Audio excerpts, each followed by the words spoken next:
What's going on, folks? It's Tuesday night. Time to talk some football. You know me, your boy SAJ, coming to you live from the hang on. I've got some backfeed here. Sorry about that. I'm coming to you live from for any of you folks that have been in San Antonio for a long time, you're going to recognize this place. You probably haven't been there in a long time, but Bob's Smokehouse, coming to you live from some of the best barbecue that I've ever had in my entire life. And it was run by just a family, a son and a father and a couple of his kids. Some of the best stuff I've ever had.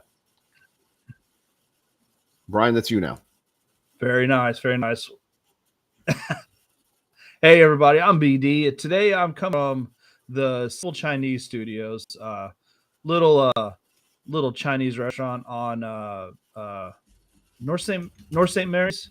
Actually, my wife told me she just found out that they closed a couple days ago or like a week ago. So really good place we used to go to all the time. So, nice. I feel bad now because yeah, it sounds like it was an incredible place, and I've never heard of it before. That doesn't mean anything. I'm kind of very selective, with certain foods that I eat. So I just remembered another one that was on Blanco. I'm going to have to save that for next week. But a couple of things we want to celebrate first, guys. First of all, let's see what kind of comments we got going on in the chats here, because, we definitely don't want to forget about our guests. Man, my internet must be lagging, bro. Everything is taking forever to load. But dude, I think it's been solar flares or whatever, man. This internet's been sucking for, I think, at work, at home, everywhere. Is this a do better moment? And who would it be? The telecommunications company, or would it be Mother Nature that we go after? Do better solar flares? Is that what? That's what I'm thinking. Okay, so first and foremost, right? For the folks that have been with us for a long time, we officially marked our 1-year anniversary of being on the air. This is just a little, pet project that Brian and I started. Something to help us kind of pass the time, and we've blossomed into what I would say is arguably a pretty decent watchable show, right? I'd probably watch it if I wasn't on it. Yeah. We've made our mistakes. We've grown. We've, learned from a lot of the things that we've done. But yeah, officially 1 year. And that's 2 weeks into the original season last year that we started the show, inspired by kind of our interactions with our friends in St. Louis, or I should say frenemies, actually. And just some of the other people that we've met around the league. That's what inspired Texans Talking Football to come to fruition. We also are celebrating our 50th episode tonight, if my math is correct. So that means 1 year, 50 episodes in the books. We have taken some time off for holidays and, hangover recoveries and whatever you want to say. But we have been here, pretty regularly doing our thing. Hopefully entertaining you folks and just trying to have a good old time. So hopefully you've enjoyed yourselves as well. But we really appreciate all of you guys and your support. Can't show any comments because the solar flares are the dumb, and it's fine. So without further ado, right, we are here to talk about football and not Texans Talking Football, although I guess they kind of go hand in hand. Let's start talking about some football. Okay. Brian, what do you want to start with first? Because, we've got updates from NFL, the UFL, Arena Ball has officially kicked off. Where do you want to start first? Why don't we kick off with some of the Arena Ball action? The IFL officially opened its season this weekend. I was watching some of the games in and out. I was doing a bunch of stuff, so I was trying to catch some stuff as it was coming.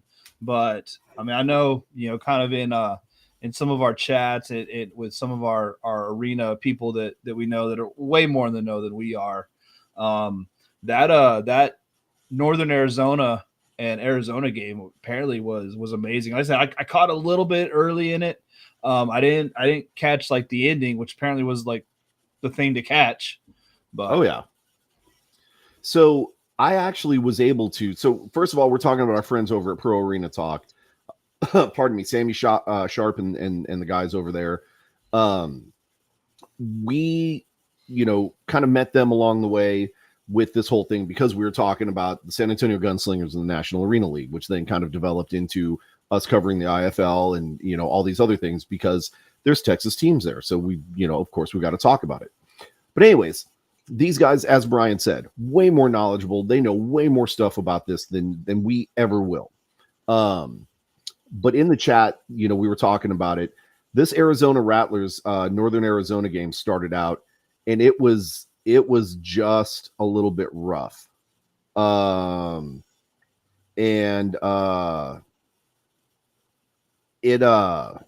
Sorry, I was voting on a poll that I apparently missed. You should probably do it also.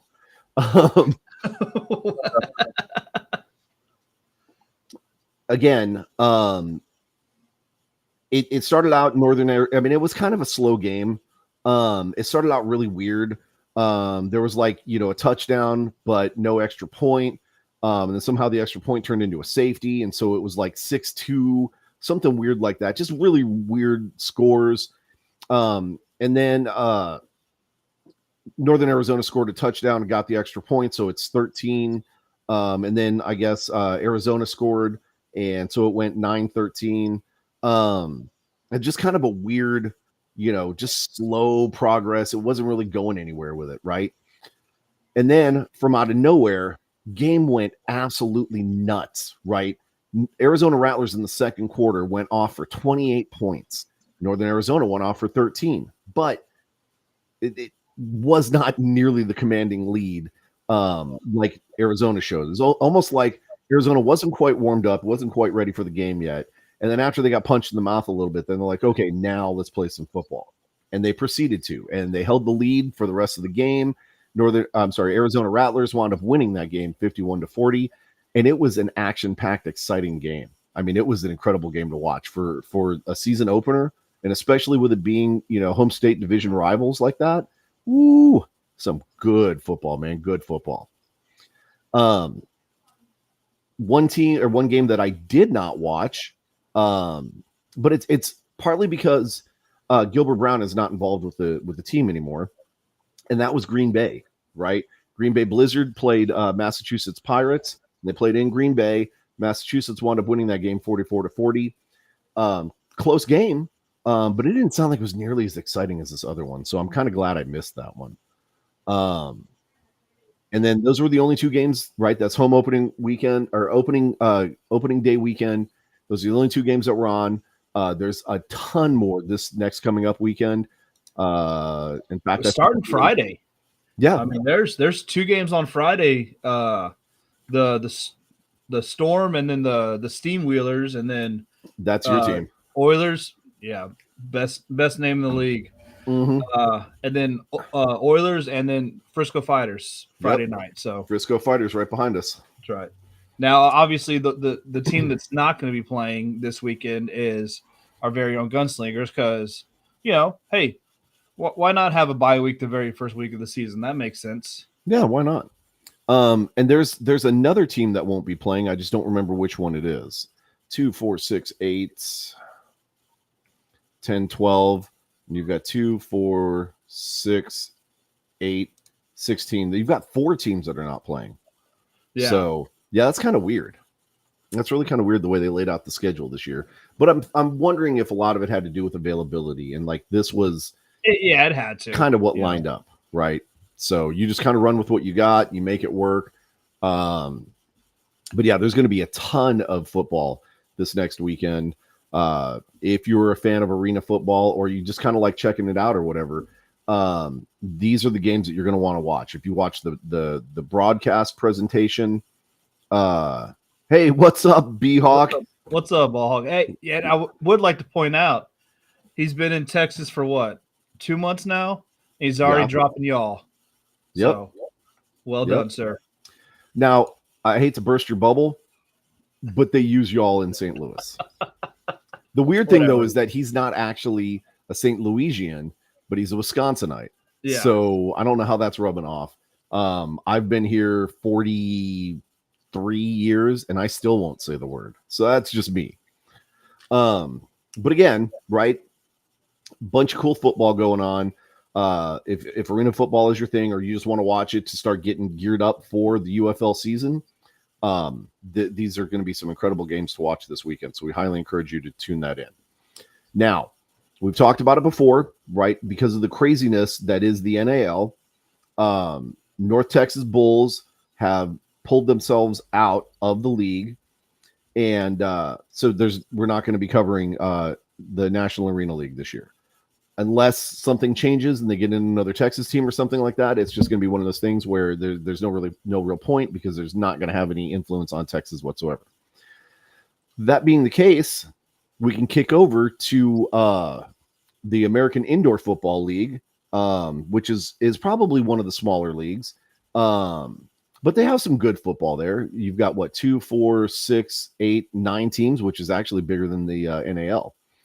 That's right. So the reason why we're talking about it this weekend is because they had their opening game this weekend as well. And it was Columbus and Amarillo. I don't know why I almost said Armadillo. That would have been weird.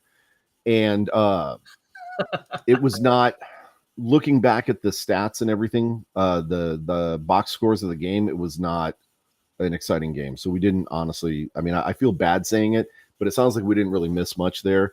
Columbus beat Amarillo 47-26. Probably not that close in arena ball, I mean, we've seen them much worse, but yeah, these were the scores from this past weekend. You had, obviously, Columbus, Amarillo. You had Cedar Rapids beat Missouri 87-14, and then you had Corpus Christi beat Oklahoma 50-18. Yes. So wait a minute, hang on, go back to March 10th. Yeah, March 10th. Yeah, we talked about that one. Yeah, Amarillo versus Oklahoma Grove, 82-26. Ridiculous. Right. So, those are maybe Amarillo scored all their points that first week, so they decided to, leave some behind this week. Yeah, no points for you. I'm still trying to figure out though where what division Oklahoma Grove is in, or Missouri. Right. I mean, these almost sound like there were teams that were formed just for these warm-up games. So these AIF teams could just roll people, It just seems really, really weird. Anyways, now we're getting into, regular season, more normal stuff. Oklahoma, pardon me, I'm dying to death. I'll be okay, folks. Wait till after the show for that, dude. Come on now. I can't help it. I got the black lung. Although, you know what? You dying on air would be amazing for our ratings, though. Hey, take one for the team. Shut up. You're so mean. But yeah, so again, for our friends that are down south or kind of over in West Texas, these are games that you're probably going to want to go to because the tickets are going to be relatively cheap. It's a lot of fun. Arena ball is a very fast-paced game. If you're a Corpus Christi fan, I mean, you had a good time. Your team scored 50 points, so they're putting up some scoring. Yep. If you're an Amarillo fan, not so much. Maybe not so much. But yeah, so that's what's going on in the world of arena football. Let me check one thing real quick. The AF. Oops, I put the ALF. It's not the ALF.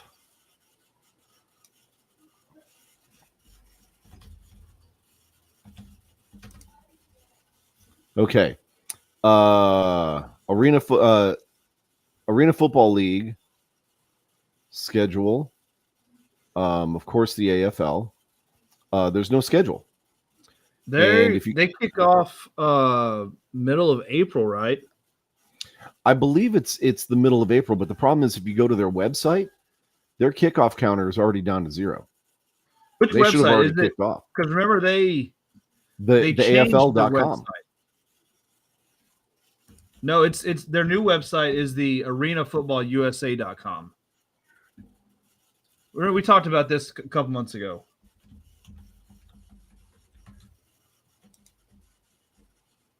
Oh, there it is. Okay. News. Maybe about. Let's see what they. That website still doesn't look like it's been updated. even since we found it, right? There's not really a whole bunch to talk about. You know what we can talk about, though, before we jump off of arena football. They've got an update on there for that the AFL is going to be airing, I think, 30 games or whatever. We're going to be airing on the NFL Network. Mm-hmm. That is one thing to celebrate for them, right? Because there was kind of some speculation about how, you know, the league is going to come out and how they're going to handle everything. I know there was, again, you know, some questions about, hey, is this thing even going to make it or not? Because, you know, a lot of the teams weren't being announced. The teams that were supposed to be being announced were replaced with other teams, such as the Austin team that was supposed to appear and they never did. You know, different crazy stuff like that. But no, so season kickoff is April 27th, immediately following the NFL draft. So that's kind of, and they're going to have that on the NFL Network. So that, you know, that's kind of a smart strategic way to kind of, you know, enter the season. You got fans watching the draft. Hey, why don't you save for some actual football? Yeah. I mean, that's not it's not a bad transition. But again, you know, it's just nice, you know, seeing, like, for example, the West Texas Desert Hawks, who were in the arena, or I'm sorry, in the IFL, made the move over to the AFL. NAL. Was it NAL? Yeah. Okay. Yeah. Of course, you've got, you know, the Philadelphia Soul, right? An old AFL team. Georgia Force is another old AFL team. The rest of them, I don't recognize any of those. But that's well, other than the New Orleans Voodoo, right? Which is currently right now just Louisiana Voodoo because they're playing over in Lake Charles. But I've heard speculation that they're supposed to play a couple of games in New Orleans. So that would be really good, right? Kind of get them reintroduced back into the city, get them ready to make that transition back over in another year or two.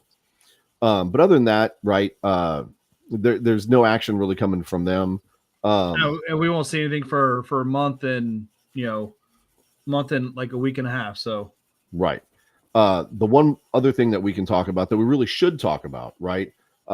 Besides the branded show for the San Antonio Gunslingers being live tomorrow and them having Sam Castronova in person, I thought that was actually pretty cool. That's awesome. The quarterback, right?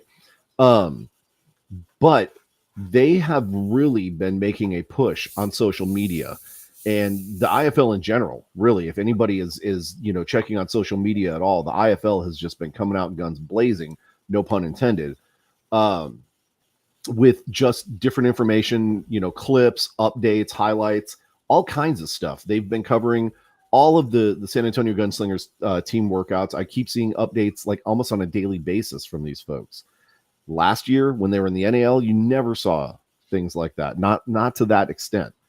And I know San Antonio is using, you know, basically their 2 bye weeks to be ready to go. Like, they're not sitting around waiting. They're not resting people. They're doing full-on practices, pads, full contact, everything, making sure that these kids are going to be ready, you know, come game time, so they can go out there and they can put some hits, so they can make some catches and score some points, right? Typical jargon that you would say, but I mean, the Coach Menace is very serious about going out there and being competitive. I'm pretty sure he probably wants that win for San Antonio worse than the players do, you know, and he's gonna make it happen. I really believe, right? Or he's gonna, you know, give one hell of a try. So again, expect big things from San Antonio Gunslingers once the season does actually open up and they can get out there and start, you know, putting hits on people. These cats are hungry. They're looking to make a difference, right? And I'm really, really looking forward to when San Antonio can actually play Frisco, because they're going to play them at least twice this next year, and they're going to be some good games because those are Texas rivalries, right? Okay, that's what we have with the Arena League world. Brian, have you been keeping track of any of the UFL stuff? I know you have. A little bit. Yep. So you guys know Brian and I are the instigators, right? We love to talk trash and get teams all riled up and cause them to make mistakes out there, right? That's our thing, right?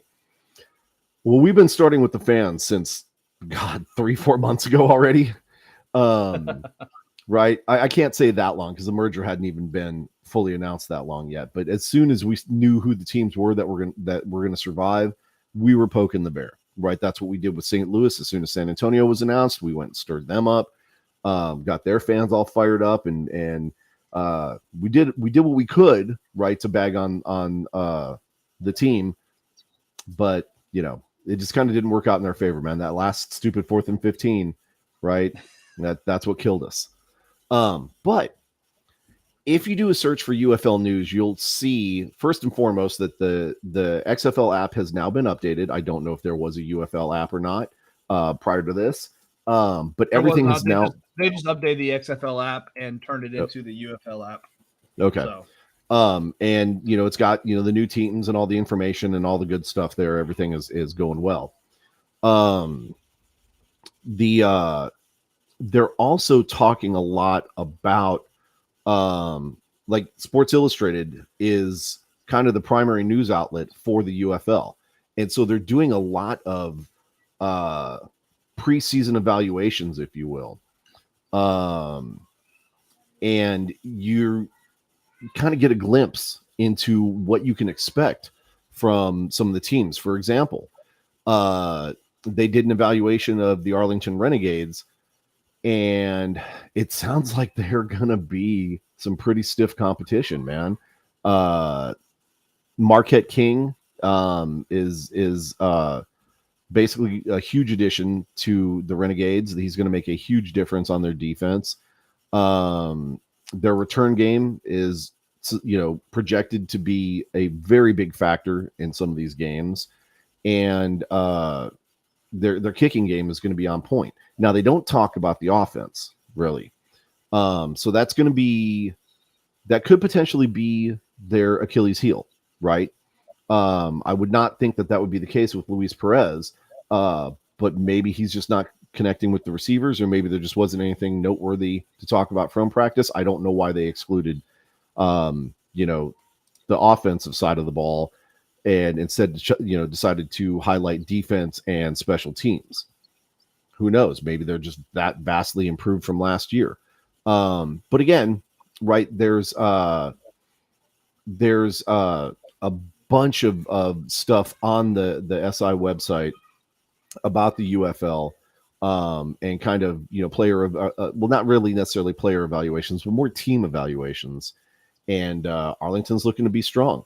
What I didn't see was anything about the Birmingham Stallions or the Memphis Showboats. Of course, I also don't remember seeing anything on there about San Antonio, which kind of hurts my feelings, right? But that's because we're biased. But there's tons of signings and a lot of movement, people moving around. I know one of the things that we had talked about, and in fact, we talked about this on Horns Forward last night, were some of the roster cuts that were made for the first cut. Brian, you want to pull that information up and talk about some of the cuts at least on the San Antonio side that really surprised you? Yeah, let me get it up. Hold on.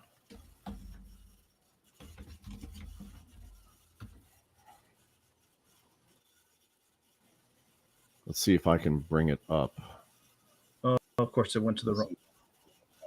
That's all right. I got you. It went to the screen I didn't want to go to. I got it here. Yeah.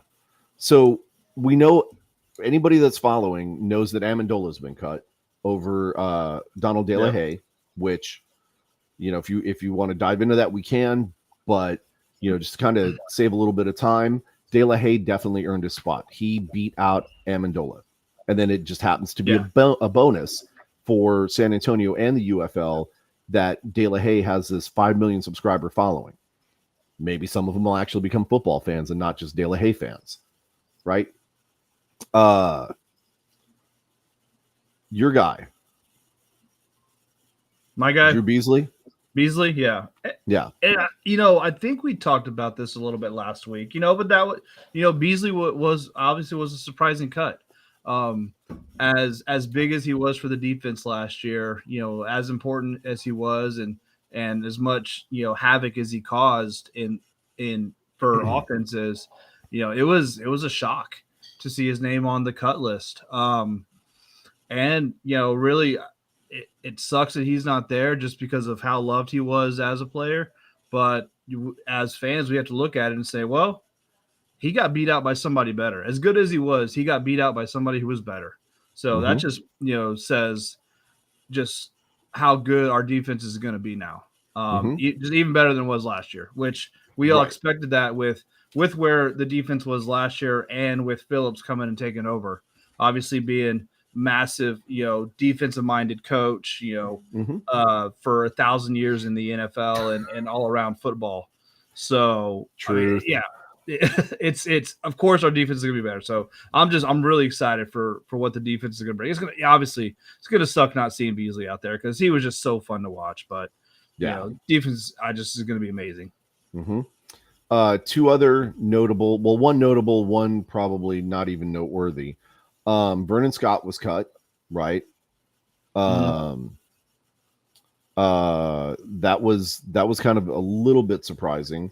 But again, going back to what you said, right? It sounds like we're going to have a much stronger defense, and I cannot wait to see these cats take the field.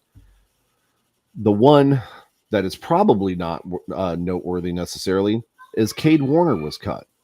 Now, some of you might be like, well, who's Cade Warner and why does that matter, right? That's the unnoteworthy part. That's actually Kurt Warner's son. Yeah. Now, he doesn't play quarterback, but he does play wide receiver. So I'm going to throw this out there, right? How awesome would it have been for Cade Warner to follow the same path as his dad and have to go through, I don't want to say semi-pro because this really is pro ball. But a spring league. We can call it a spring league. That's what it is. Right. It's not semi-pro. It's just spring football. But it's not same caliber as NFL. Oh, yeah. On the same token, right? Kurt Warner came up through AFL and made his difference. Then literally, he was bagging groceries one week. The next week, he's playing for Iowa. Okay. And then he went on to have a Hall of Fame career. Wouldn't that have been awesome to see lightning strike twice in the same family? Yeah. Two different positions, but it's still, I mean, this doesn't mean that Cade's shot is done, no. But yeah, I mean, we'll watch him and hopefully he makes a team. And yeah, dude, that'd be really awesome if he does go to have that same kind of career like his dad did. Yeah. Now, again, there's other opportunities for him, right? There's a bunch of different arena leagues out there. Maybe he does, in fact, follow the exact same path that his dad does, and he winds up on an AFL team somewhere and makes a huge difference. We'll definitely try and keep an eye out for him, see how he does. Hopefully we can see that happen second time in our lifetime. That would be incredible because it's really never happened before. And just imagine being able to say, hey, man, I saw it happen not once but twice. Maybe even a third time. Maybe we'll live that long.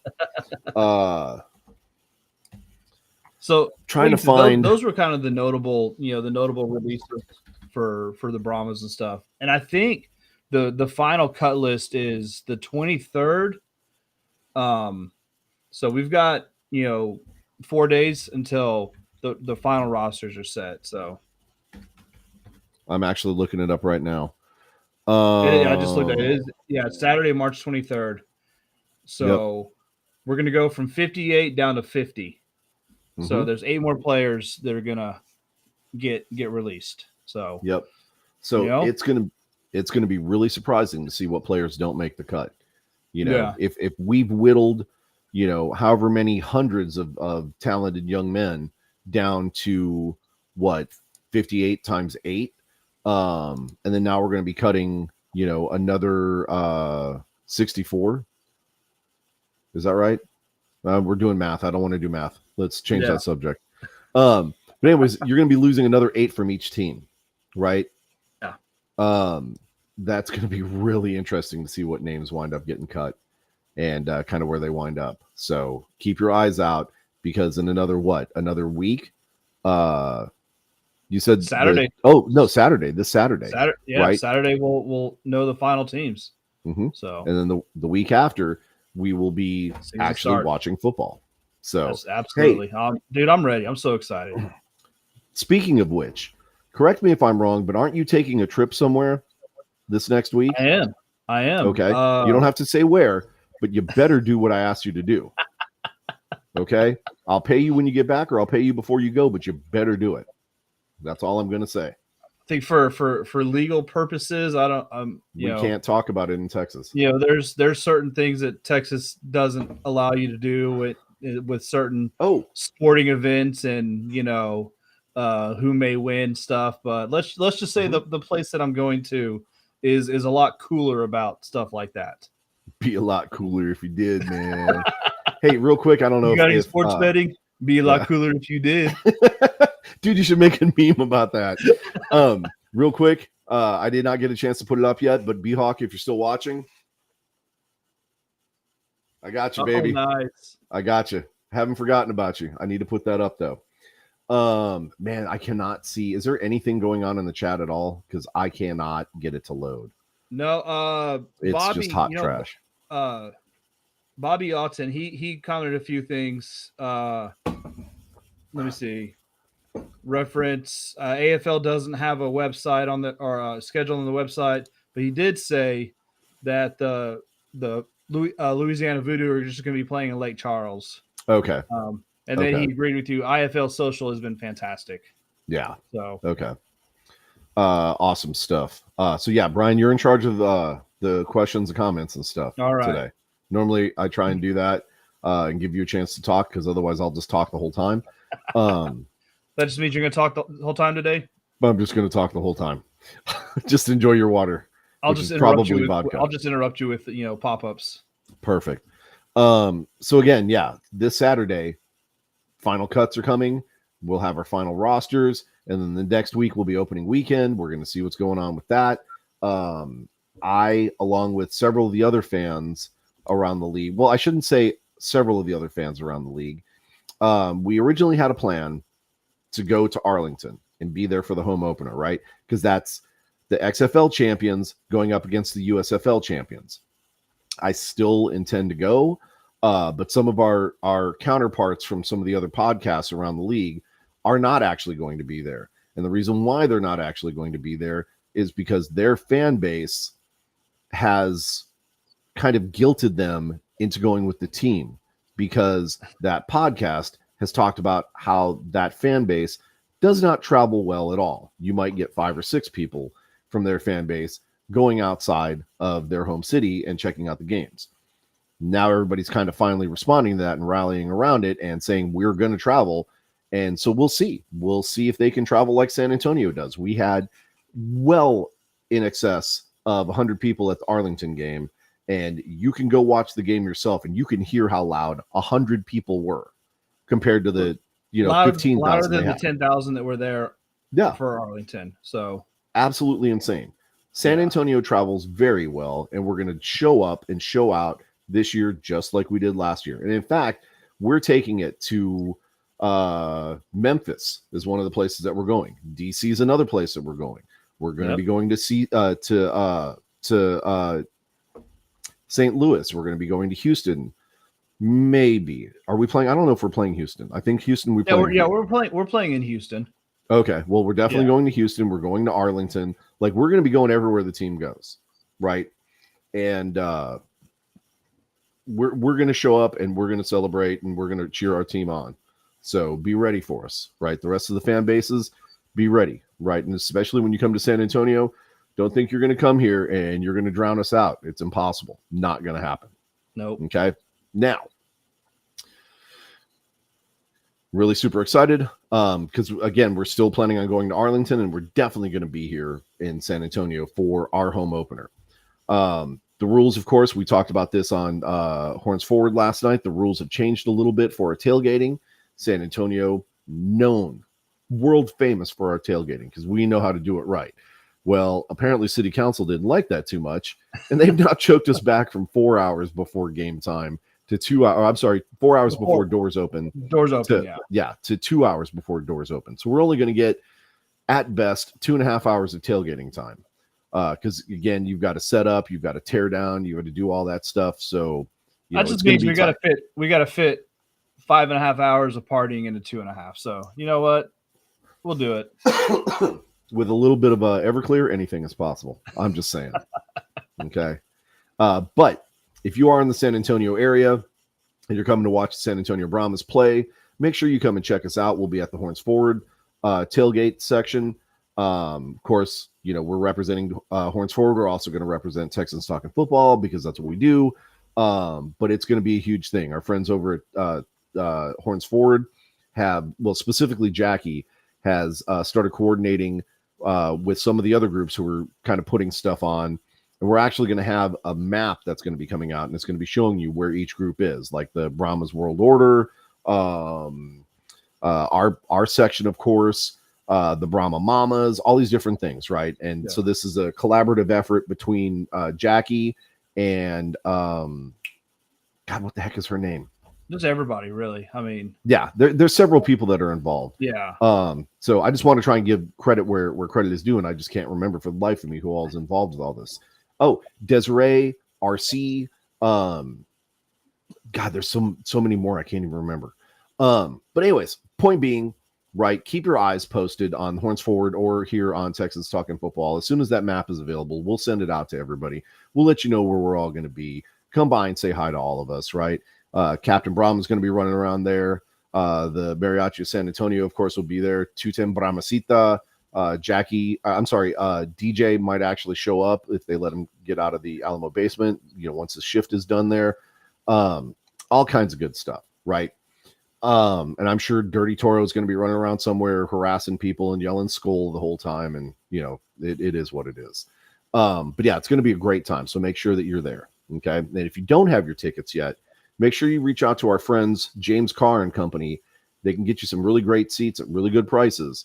And in fact, I think right now there is a buy one, get one free offer floating around. Well, so there was over the weekend. It was a St. Patrick's Day special.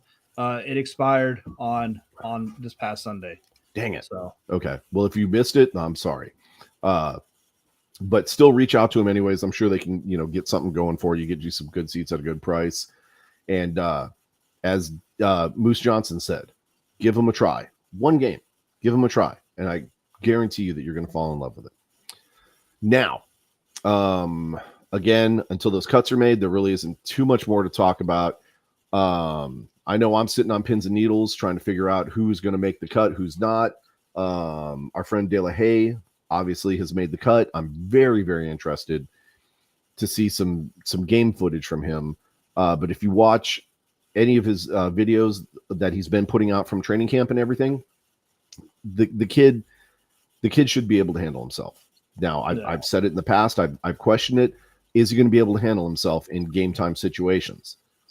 It looks like he's probably going to be able to. I still want to see some game footage, but I think I'm much more convinced now than what I was 2 weeks ago. I'll put it that way. Again, season's coming up. Be ready for it.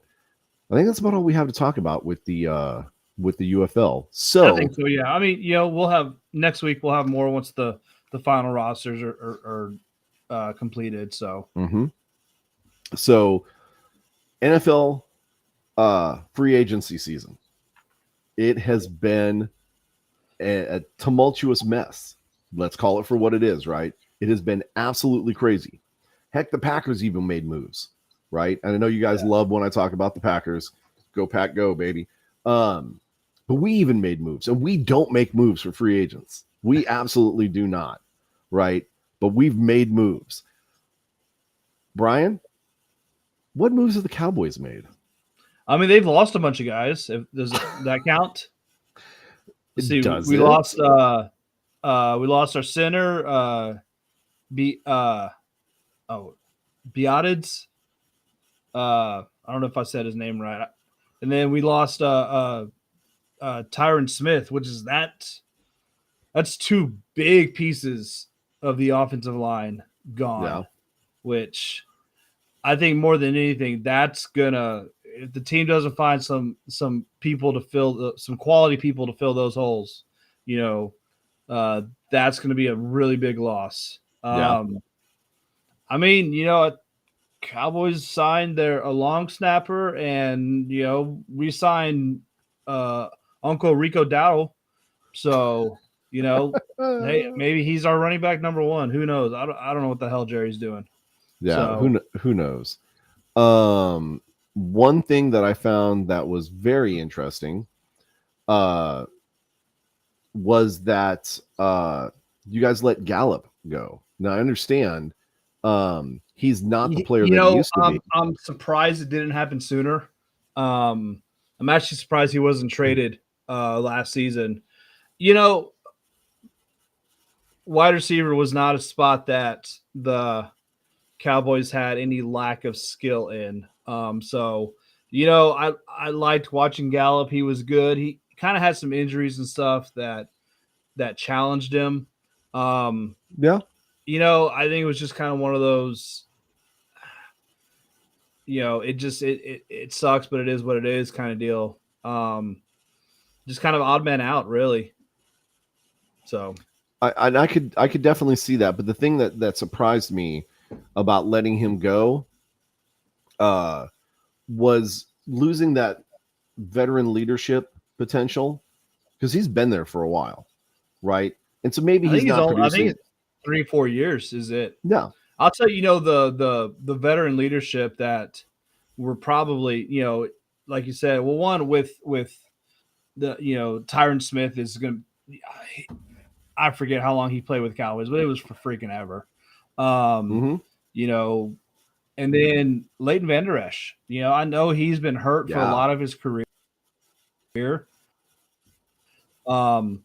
But he was one of those defensive leaders for the team. Even obviously because of injuries, he got cut and he ended up retiring, maybe they bring him back as some kind of coach or something to still be that locker room presence. But yeah, that was kind of, that one, I really like Van Der Esch, and he's had some serious neck issues. And really, the fact that he played the last couple years, as bad as his neck got hurt a few years ago, is really amazing. So, he was risking severely injuring himself and just, being paralyzed potentially, just the way his neck was. Yeah. Speaking of amazing things, I know we've already talked about it, but the Kirk Cousins contract, bro, 4-year, 180 million, with a 50 million signing bonus, 100 million guaranteed, right? 90 and 24 and 25, and then another 10 million in 26. So that's what, 45 and 24, and then 45 and 25. And all he's got to do is go down. And $100 million. $100 million. Arizona, what are you, Atlanta, what are you doing? Come on, it's Kirk Cousins, man. You can't, kills me. I feel so bad for them. I feel so bad for their upcoming season. But it is what it is, right? Again, Green Bay, we signed Josh Jacobs, we re-signed AJ Dillon, but we did let probably one of my more favorite running backs walk, and he went to Minnesota. And so Aaron Jones, we wish you nothing but the best. I know he stole the sombrero that Jorge really loved. Jorge, being a Packers fan like me, he really loved the sombrero that Aaron Jones was wearing, but Aaron Jones did steal it from Senior Packer, I believe the guy's name was. He's one of the super fans for Green Bay. And then he had a picture of himself in a purple sombrero. And it was like, dude, come on. Right? That's like wearing a cheese head that's painted like Detroit colors, man. You can't do that. Like, you don't do those things. But again, Minnesota is stacking their deck. They're trying to do what they can.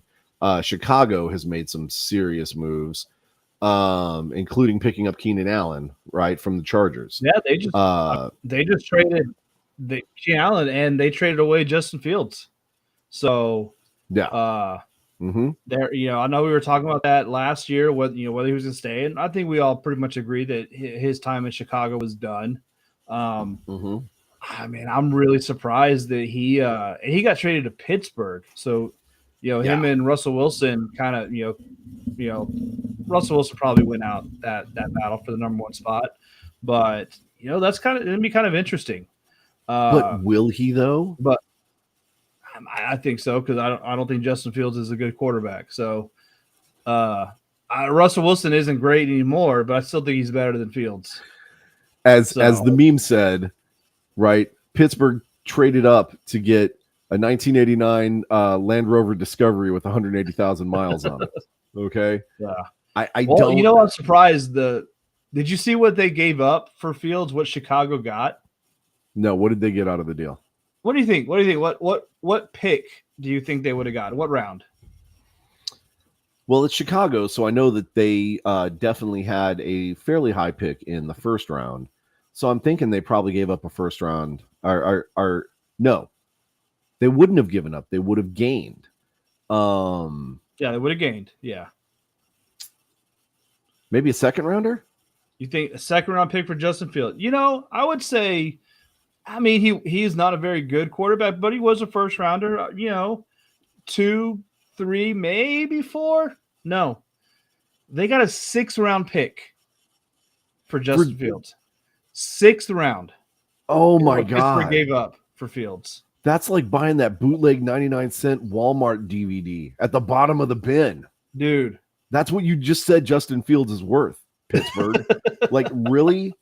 Oh my God! I would be a little bit hot. I would be a little bit hot if I was Justin Fields. You want to talk about a chip on your shoulder, man? Right there, dude. And so let's talk about that. Maybe that's some motivation for him. Yeah, think about it. Justin Fields was a first round pick when he was drafted by Chicago. Yep.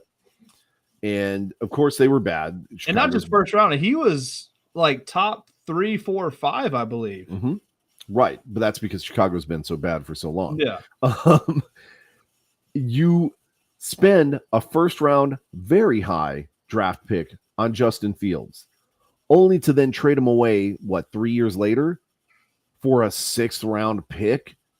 Oh my God. Yeah. You've basically said you bought your AMC Pacer off the lot new 3 blocks down the road. You're selling it for a ham sandwich, man. I mean, come on, dude.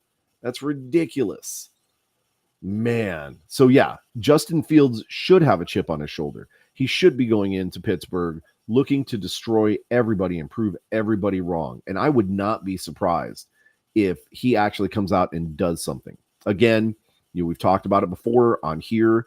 And hey, what's going on, A-Train? Oh, we got one more here too. What you got? Jackie. What's up, Jackie? 210 Bramasita.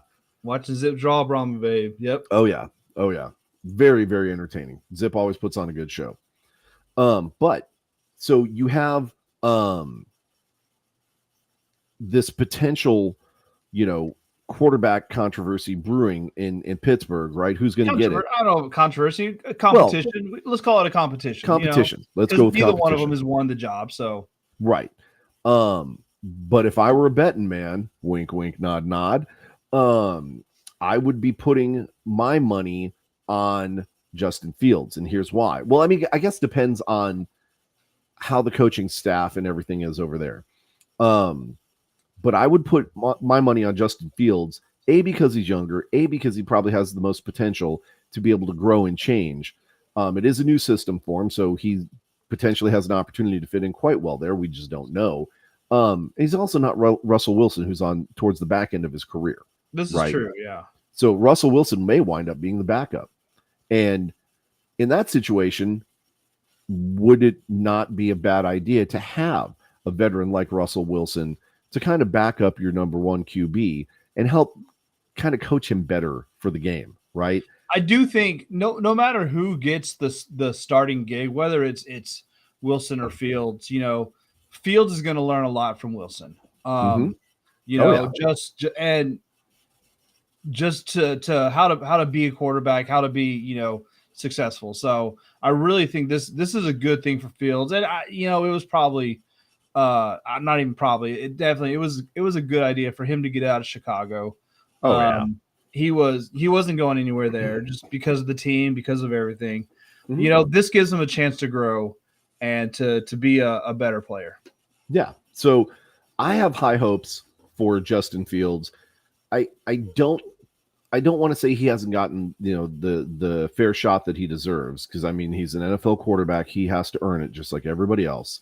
But I just don't think that Chicago was necessarily the right fit for him. You could tell that his play, his game style just didn't flow all that well in Chicago. So I'm hopeful that the young man can now go over to Pittsburgh and maybe make a difference there and show that while he may not be an elite quarterback, that he is a pretty decent quarterback. Now, talking about elite quarterbacks, right? We're gonna do a little bit of a shameless plug here, right? Because I'm telling you, man, I don't know that I still don't know that I'm quite there yet. But Green Bay did sign. Where is he at? Xavier McKinney. Okay. This was big because when he was interviewed and they asked him about why Green Bay, he said that he felt that Jordan Love is an elite quarterback and he wanted to be on a team with an elite quarterback who had the best chances of helping get him to the Super Bowl, right? Every player's ultimate goal is to get to the Super Bowl and win the big game, right? Get that ring. Xavier McKinney 100% said that he thought that Jordan Love is the guy that can make it happen. Brian, you've watched, right? You've seen me go through my progressions, right? Honest opinion. Do you think Jordan Love is the guy? No. Oh, well, no. Of course he said that, and I'm gonna throw an old school NBA reference at everybody. What's that? Yeah, in 2001, Derek Anderson played for the San Antonio Spurs. Derek Anderson went after the offseason, went to a team. He said, "You know what? This is the best team that has the best chance to actually win a championship." Kind of throwing a shot at the Spurs. That team was the Portland Trailblazers, who did not win a championship, who have not won a championship, and the Spurs have won 4 championships since then. So, yeah, of course you're going to say that because, that's just what you say when you go to a team. Oh yeah, this is the team that I can win with. Because you're not going to say, "Oh, we're going to suck, and I'm just playing this team with this team for the money." So, yeah. Very true. Very true. I mean, I don't necessarily disagree with you. I totally understand. What's up, Rig? Let's go. Horns forward. For you guys, H is up or whatever you do. I don't understand. Jordan Love is not a quarterback right now. I will preface by saying right now that can lead a team to a Super Bowl. Okay. Do I think Green Bay could win a Super Bowl with Jordan Love? If the defense is right, if everything else is right, yes. But I don't think he's going to be the reason they win a Super Bowl. So I'm going to counter that, okay? Just in a 17-week period, we saw Jordan Love go from arguably one of the roughest quarterbacks to watch to one of the fanciest quarterbacks to watch, okay? His career path very much is mirroring Aaron Rodgers, who arguably is one of the best to do it. As much as I hate him, as arrogant as he is, as weird as he is with the darkness retreats and the hippie psychedelic tea and the supermodels and Danica Patrick and all these other things, right? Aaron Rodgers can play football. He knows how to play football. So now you got a cat that is pretty much step for step doing exactly what Aaron Rodgers has done. It's only the first year that he's been at the helm.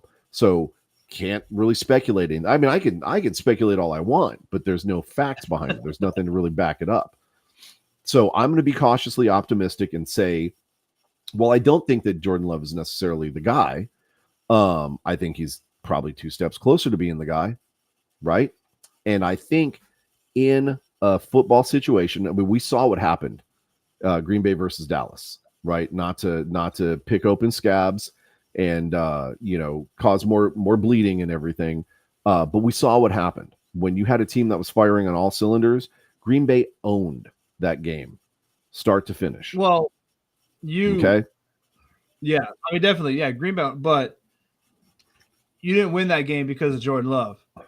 You won that game because of your rushing attack. We did. So we did. But when it mattered, when it needed to happen, when we had like a 3rd and 2, you put the ball in Jordan Love's hand. You ran the ball and picked it up. Man, shut up. Jordan Love definitely made it happen when he needed to pass the ball. Let's just say that. Maybe. Okay. Maybe. But no, I don't know. I think he did not have he had a good game. He had an efficient game. And I don't remember what his stats were. I think it was like, I don't know, 250 yards, and I don't remember if he might have had a pick. I don't remember, but I don't want to think about that game anymore. It just pisses me off. Have you seen the new Houston Texans uniforms? He was 16 of 21, 272 yards, 3 touchdowns, 0 interceptions. Okay. Oh, and 0 sacks, sir. 0 sacks. Yeah. So, the new Texans uniform, let's talk about that. Did you see those? I saw something very similar to it, and I think it was the X post. I'm going to share my screen. Right. Let me see. Now, I will say it should be on the bottom. There's a 3rd tab. It says share screen. Yeah. Yep, I got it right here. All right. Why don't you tell me what these look like? Well, I've got to see them, and I don't see anything. You haven't seen them yet? Oh, what the heck? They look like the Chicago Bears uniforms. Chicago? I would say they look like Atlanta. That looks like the Falcons uniforms right there. It's hard to tell because the color of the pants you can't really necessarily see. Is that black? Is that dark blue? To me, it looks like Chicago. That looks black to me. And then you've got the red, red around like Atlanta has. I can see that. And that just looks like a black number. It looks exactly like Atlanta to me. Let me bring up a picture of the away uniforms. Well, but the problem is the Atlanta uniforms. No, they do look kind of similar. The shoulder caps are a little bit different, and there's a red insert on the sides, but the numbers are outlined in red. The Houston versus ATL is in red. They do look pretty similar. That's kind of a. All right, now how do I stop sharing my screen? You click on share screen and turn it off. Is that I tried that and it didn't. Hang on. There you go. I just turned it off for you. Okay, there we go. And then remove source. Boom, done.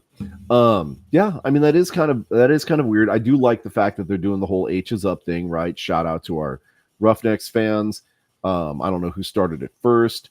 I hope that the Roughnecks started it first, and the Texans are stealing it. I think that's been a Houston thing for a while. Maybe.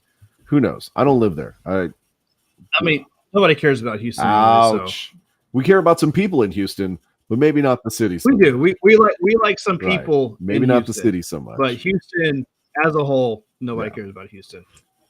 But so yeah, that is kind of a weird. Is that supposed to be like one of their throwback or their alternate uniforms or something like that, or are they actually proposing to use that uniform for like away games?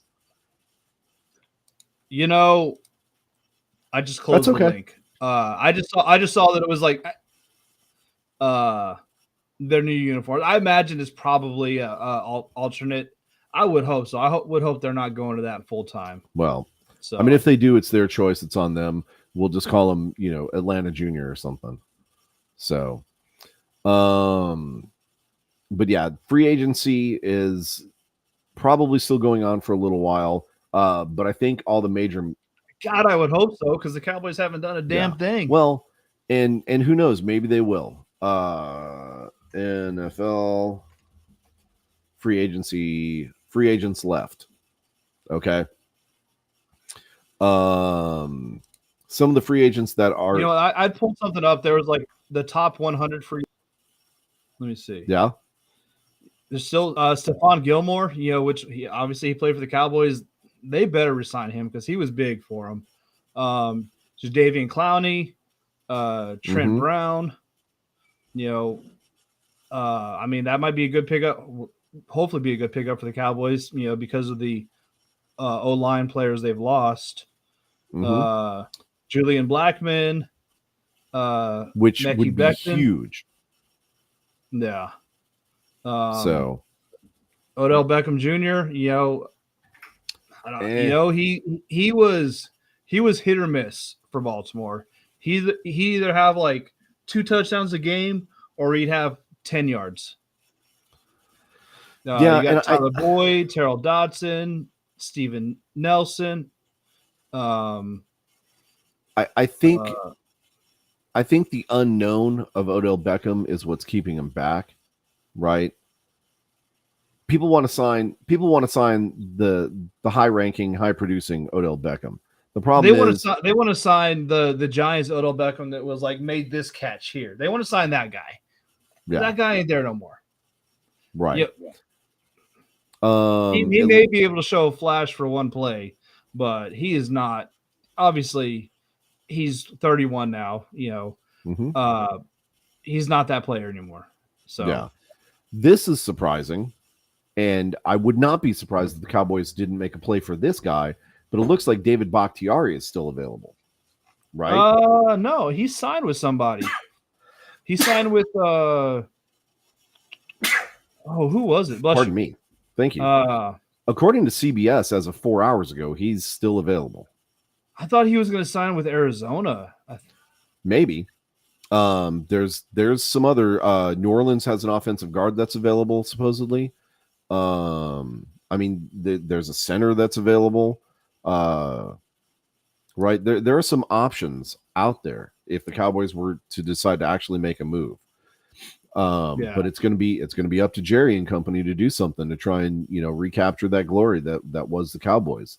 And so far for the last 20 something years, it keeps slipping through your grasp. Now? Yeah. So something needs to be done. I thought Bakhtiari was going to go to Arizona. I guess that fell through or something. Maybe.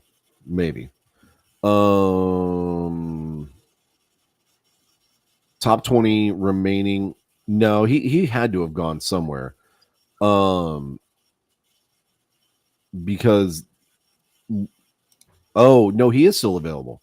And according to the score, they're saying that his best fit would be with the Patriots, which is interesting. Because we have to, Jackie. I'm sorry. We're old. We've got several hundred years on us too, so it just kind of slips out sometimes. Marquez Valdez-Scantling looks to be available as well, right? Who's a former Packer and who's a Chief. Well, currently a Chief, anyways. I think he was going to sign with a team, but then he dropped the pen. Oh, dude. So then he'd be a perfect fit for the Cowboys. Probably. Oh. Well, you know what? He probably wouldn't get a chance to drop the ball because Dak would just overthrow him. Yep. But then somebody else would be there to catch it and score the glory. So probably for the other team. Poor Dak. No, he's earned every bit of it. He has. Ultimate plans for Dak Prescott. What do you think is going to happen with him? Are they going to sign him for another year, another couple of years? Well, they were talking about doing his extension, and then they just yesterday restructured his current deal to save. It turned like a roster bonus into a signing bonus, so it saved like $5 million of cap space. I don't understand all that stuff, but it looks like they're probably working on an extension, unfortunately. But it is what it is. I guess Jerry doesn't like winning, so. I mean, at the end of the day, it's all about business, right? And as long as you've still got one of the largest fan bases in the NFL, and you haven't won anything in a year or two, is that better, Jackie? But if you know what, it's been at least 2 years since the Cowboys have won a Super Bowl. So how about that? Let's go with that. That way, everybody feels better about it. But who knows, right? Jerry, if he's restructuring deals and he's taking, your highest paid player and getting him to renegotiate to save some salary cap. He did that to somebody else too, and I can't remember who it was, but another player restructured the deal to save, and I think that one was like 10 million to the cap. Obviously, if they sign Dak to an extension where he's getting something like 40-50 million dollars a year, you're gonna, unless it's 80% of that is in like a signing bonus or whatever, you're gonna kill your salary cap, and you're not gonna have any money to build a team around him. Which is basically what happened to the Packers for so many years with Aaron Rodgers. Which is the opposite of the Tom Brady of, what, I will take, a very reduced salary for what I can command to allow the team to put quality players around me to win. So, it's what does Dak want to do? Does he want to get paid, or does he want to, win? Does he want to win? So, well, we're gonna see, right? Hopefully Dak decides to pull a Tom Brady, right? Take a big salary cut, free up a lot of money to bring in some weapons to help him out. I mean, I hope he pulls a Barry Sanders and retires early, but ouch. Ouch. But Barry Sanders retired when he was on top. How could Prescott? I just said retired early. I didn't say retired good. Okay. Hey, and by the way, have you seen the Barry Sanders special on I have Amazon not. Prime? No, I've seen stuff about it. I want to watch that one. That's on my list. You need to watch it. It is phenomenal. I don't want to ruin the ending for you because you kind of already know what happens. But you've got to watch it, dude. It's so good. It's so good. And I absolutely despised Barry Sanders. Hated playing him twice a year. If I was a Packers fan. Oh, God, yeah. We were getting crushed by him all the time. There was nothing we could do to stop him. But, man, was he phenomenal to watch. I consider myself very fortunate to have been able to watch this man's career, even if I hated him, right? He was an incredible, incredible player and an incredible person. So, I got to see the tail end of his career. So, yeah, dude, it was a thing of beauty to watch. Man, it was bad. Anyways, I'm going to start crying, and I don't want to think about those bad years anymore. But so again, lots going on this weekend, right? The Arena Ball is pretty much officially in full force now. We've got a bunch more games this next weekend, both in the IFL, the CIF. Did I say that one right? No, AIF. You always want to call it the CIF. I keep wanting to call it CIF. And then CIF is gone. Then again, it's done. Maybe I'm still in mourning for it. But anyways, the point being, there's a bunch of arena football that you can watch this weekend. Make sure you tune into some of these games because I'm telling you, they're a lot of fun. You can catch them on YouTube. There's a couple of there's in fact some apps out there. And then we're not actually I'm sorry, I'm getting sidetracked here. Watch some football. Right, get yourself ready because the UFL is right around the corner. Big cuts coming this weekend. Make sure you're watching that. Right around the corner. Not this weekend. Next weekend. Season starts next weekend. Mm-hmm. And the big cuts are coming this Saturday, right? Yep. So you're gonna know who you're starting or who your roster is this Saturday, and it's gonna be. I mean, it's gonna be a dogfight, man. This is gonna be probably some of the best football that we'll have seen in a while. But yeah, tons going on. Now, kicking over to what I was going to say earlier, we're not going to do a do better moment. But again, you'll notice we still don't have our league affiliates on our page here because again, we're trying to promote the whole idea of league unity. This is important to us. We want to make sure that everybody across the UFL is at least able to work together in a professional capacity. You don't have to be best friends. Brian has said it before, but you do have to get along. Okay. So for those that have beef with other folks in other networks and stuff like that, let's try and see if we can't sit down at the negotiating table and try and hash this out and figure out where things went wrong in that relationship and how we can repair that so we can all kind of get along. Okay. it's important to me to bring these things up because the survival of the league really kind of depends on it. If you've got network A beefing with network B, and you've got show A that's fighting with show B because they're on this other network and whatever, that's not promoting harmony across the board. While that does make for, some good TV and, maybe good ratings and stuff like that, at the end of the day, it hurts the league, right? Because there's going to be factions that are going to be built and people are not going to want to go to the games because they're not going to want to deal with all the nonsense and everything.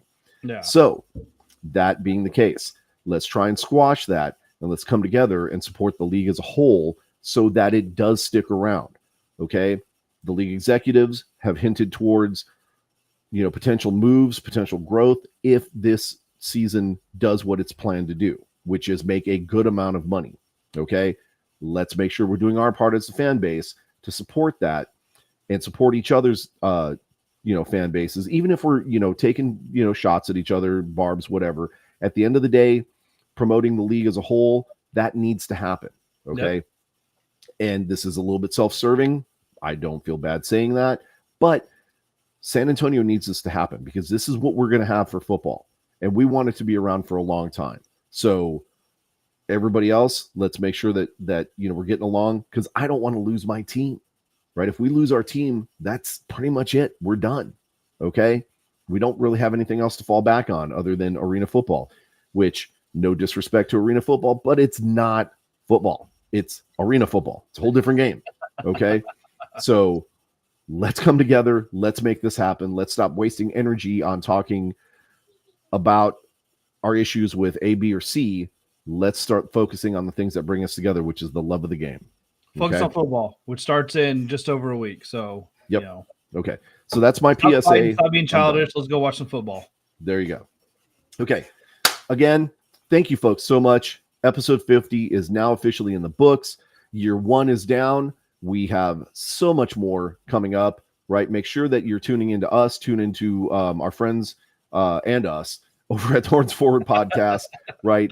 Tailgating information is going to be coming out again. Shout out to Jackie, shout out to Brahma Babe, to Desiree, to everybody else that's involved in, the tailgating maps that are going to be coming up and everything. Make sure you stop by and see us. First game, Jorge has generously offered to bring out his grill and make a bunch of breakfast tacos. We're all going to be, pitching in to make that happen. Tacos for everybody. Jackie has talked about bringing mimosas and stuff. Dude, we're gonna have tacos. We're gonna have mimosas. We're gonna have Brahma beers. We'll come by, say hi. You'll be well taken care of. Plenty of good stuff. So make sure, like Brian said, come by, come and see us. Free food. A bunch of our friends, they're going to be, tailgating in different sections. They're going to have free stuff as well. It's going to be what San Antonio is all about, which is Puro Pinche Party, right? We're all about it. So come out and see us. You got anything else, Brian, before we kick it off? That is it. Okay. I think this is the right one. I'm going to try this one. Okay. Hey, guys. Horns forward. We'll see you later. Later, guys.